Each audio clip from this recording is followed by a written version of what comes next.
All student का आज की क्लास में स्वागत है बच्चों, बीएड फर्स्ट ईयर वाली। तो देखो, ये जो आपकी मैंने डायरी आपको एक लेसन प्लान करवाया था, 2 बैलों की कथा, तो इसी का दैनिक पाठ्य योजना वाली डायरी है। तो इसमें 9th क्लास वाली ये डायरी है, मतलब आप इस आधार पर कोई भी डायरी बना सकते हैं। तो आपका अगला लेसन प्लान है बच्चों, देखो तो मैं कराती हूँ। ये वाला आपका हो गया, तो अगला है आपका, ये आपका 9th क्लास का दूसरा पाठ है लहासा की। और तो आपका ये लेसन प्लान है, दैनिक पाठ्य योजना मैंने पहले बताया, दिनांक लिखना है, कक्षा, विषय, प्रकरण और कालांश अवधि। इसके बाद आपके जो सामान्य उद्देश्य हैं, यानी सामान्य उद्देश्य में क्या क्या आएगा, तो मैंने आपको बताया जो सारे पाठ हैं हिंदी के, उनका सामान्य उद्देश्य सबका समान रहेगा। जैसे कि पहले की क्लास में मैंने आपको बता दिया कि देखो, पहला पॉइंट हम क्या लिखेंगे, छात्र हिंदी की सामान्य बातों से परिचित हो सकेंगे, छात्रों की हिंदी विषय के प्रति रुचि जागृत होगी। तीसरा है, छात्र पाठ में आए नए शब्दों से परिचित हो सकेंगे, छात्रों को हिंदी की पढ़ने की प्रेरणा प्राप्त होगी। फिर छात्र शुद्ध हिंदी पढ़ना सीखेंगे। फिर दूसरा आपका पॉइंट है विशिष्ट उद्देश्य पाठ, कौन सा है, लहासा की, और 9th क्लास का दूसरा पाठ है ना। तो जो लेसन प्लान है इसमें देखो, इसमें हम 5 पॉइंट बनाते हैं, ज्ञानात्मक, बोधात्मक, प्रयोगात्मक, कौशलात्मक, अभिरुचियाँ और सहायक सामग्री, ये अलग टॉप पॉइंट है। तो इसके बाद ज्ञानात्मक में हमें लिखना है, छात्र लहासा की और पाठ के बारे में बता पाएंगे। बोधात्मक में छात्र वो लहासा की और पाठ के बारे में जानकारी प्राप्त होगी। प्रयोगात्मक, छात्र सीखे गए शब्दों का दैनिक जीवन में प्रयोग करेंगे, यानी पाठ में जो शब्द आए हैं उनका प्रयोग करना सीखेंगे। फिर कौशल, छात्र लहासा की और पाठ में आए शब्दों का उच्चारण कर सकेंगे। अभिरुचियात्मक, विद्यार्थियों की लहासा की और पाठ के प्रति रुचि जागृत होगी। फिर है सहायक सामग्री, चौक, डस्टर, झाड़न, लपेट, फलक, संकेतक, अन्य कच्चे उपयोगी सामग्री। ये लिख देनी है आपको एक ही पेज में, ठीक है। ये आप आराम से अपनी डायरी में लिख सकते हो, बिल्कुल सरल और सटीक लेसन प्लान है। तो ये दूसरा है आपका पूर्व ज्ञान, है ना। पूर्व ज्ञान में देखो, कोई भी पाठ होता है तो बच्चों को उसके बारे में सामान्य जानकारी रहती है। तो विद्यार्थियों को लहासा की और पाठ के बारे में सामान्य जानकारी है, यानी हम सरल से सरल क्वेश्चन बच्चों को पूछते हैं जो उनके अनुकूल हों। तो इसमें देखो, पहला हम सारणी बनाएंगे, क्रम संख्या, छात्राध्यापिका क्रिया, फिर छात्र छात्रा क्रिया। तो पहला क्वेश्चन मैंने इसमें किया है, हम किस देश में रहते हैं ना, यानी ऐसा नहीं है हम कहाँ रहते हैं, तो इसमें कई जगह आ जाते हैं, हम घर में रहते हैं, राज्य में रहते हैं। तो हमको मतलब विकल्प वाला प्रश्न नहीं पूछना है, बिल्कुल सरल पूछना है। तो इसमें स्पष्ट है, देश का नाम आया है ना, तो हम भारत देश में रहते हैं। इसके बाद दूसरा है, भारत के पड़ोसी देशों के नाम बताओ। तो देखो, भारत के पड़ोसी देश नेपाल, श्रीलंका, तिब्बत, चीन आदि हैं, है ना। तो इनमें से विश्व की छत किस देश को कहा जाता है, यानी ऐसा कौन सा देश है जिसको विश्व की छत कहा जाता है, तो विश्व की छत तिब्बत को कहते हैं।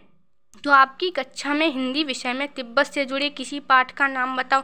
तो बच्चे इसमें आंसर देंगे, हमारी कक्षा में तिब्बत से जुड़ा हुआ पाठ लहासा की ओर है। फिर ये आपका बन जाएगा समस्यात्मक प्रश्न, लहासा की ओर पाठ के बारे में आप क्या जानते हो, ये आपका हो गया समस्यात्मक प्रश्न। फिर आपका पॉइंट आता है उद्देश्य कथन, बच्चों आज हम लहासा की ओर पाठ के बारे में गहनता से अध्ययन करेंगे। तो ये हो गया देखो आपका दैनिक पाठ्य योजना में प्रस्तावना, ये आप आराम से लिख सकते हो बच्चों, है ना, बढ़िया तरीके से।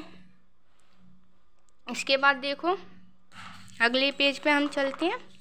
तो ये है आपका, अगली हम सारणी बनाते हैं। सबसे पहले क्रम संख्या, फिर शिक्षण बिंदु, फिर छात्राध्यापिका क्रिया, फिर छात्र छात्रा क्रिया, फिर अपेक्षित व्यवहार परिवर्तन, फिर श्याम पटकर और विधि प्रविधि। तो पहला है आपका प्रस्तुतिकरण, है ना। तो यह व्यापारिक ही नहीं चले जा सकते, यानी ये खाली जगह छोड़ के, ये हमने क्या है, पाठ का वो लिख दिया है, पहली लाइनें हमको लिखनी पड़ती हैं, हम कौन से पाठ का लिख रहे हैं, यानी उस पाठ का प्रस्तुतिकरण, है ना। इसके बाद ये सब खाली रहेंगे। फिर है आपका आदर्श वाचन। तो इसमें देखो, छात्राध्यापिका क्रिया में लिखेंगे, छात्राध्यापिका उचित हाव भाव से आदर्श वाचन करेंगी। फिर विद्यार्थी मनोयोग से सुनेंगे व उच्चारण पर ध्यान देंगे, छात्र शुद्ध उच्चारण कर सकेंगे। और इसमें विधि कौन सी है, वाचन विधि है, ठीक है, यानी पढ़ी तो रहे हैं। फिर तीसरा पॉइंट है आपका अनुकरण वाचन। तो छात्राध्यापिका विद्यार्थियों की अनुकरण वाचन करने को कहेंगी। फिर है सभी छात्र छात्राएं अनुकरण वाचन करेंगे। फिर है सभी छात्राओं में अनुकरण वाचन की आदत का विकास होगा, ये व्याख्यान विधि है, ठीक है। इसके बाद है आपका अशुद्धि संशोधन। छात्रा अध्यापिका अशुद्ध उच्चारित शब्दों को शुद्ध उच्चारित करवाएंगी, है ना। जो गलत लिखते हैं बच्चे, गलत बोलते हैं ना, उनको शुद्ध उच्चारण करवाएंगी, शुद्ध बुलवाएंगी। फिर छात्र छात्रा अशुद्ध उच्चारण को शुद्ध उच्चारण करेंगे। फिर छात्र वाचन के दौरान शब्दों को सुधार पाएंगे अपेक्षित व्यवहार परिवर्तन में, ये लिखना है, ठीक है। ये श्यामपट्ट वाला कागज है, इसमें भी वाचन विधि है ना।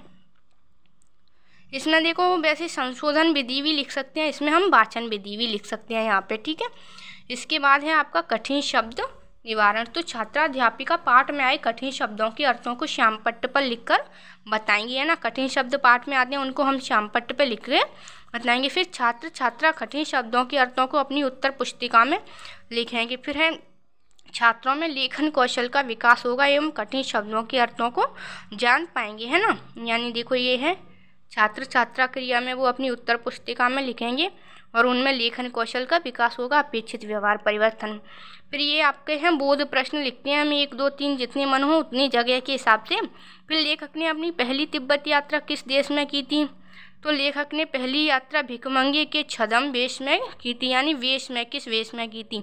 तो भिकमंगे के छद्म वेश में की थी। ये आपका पहला क्वेश्चन है पाठ का, ये आपको पाठ पढ़ के पता चलेंगे। फिर तिब्बत में लोग लाठी की तरह बंदूक पिस्तौल क्यों लिए फिरते हैं? तो लाठी की तरह बंदूक इसलिए लिए फिरते हैं क्योंकि वहाँ हथियार का कानून नहीं है। तो ये आपका हो गया बोध प्रश्न, ये प्रश्नोत्तर विधि है, ठीक है। ये आप आराम से नोट कर सकते हो बच्चों।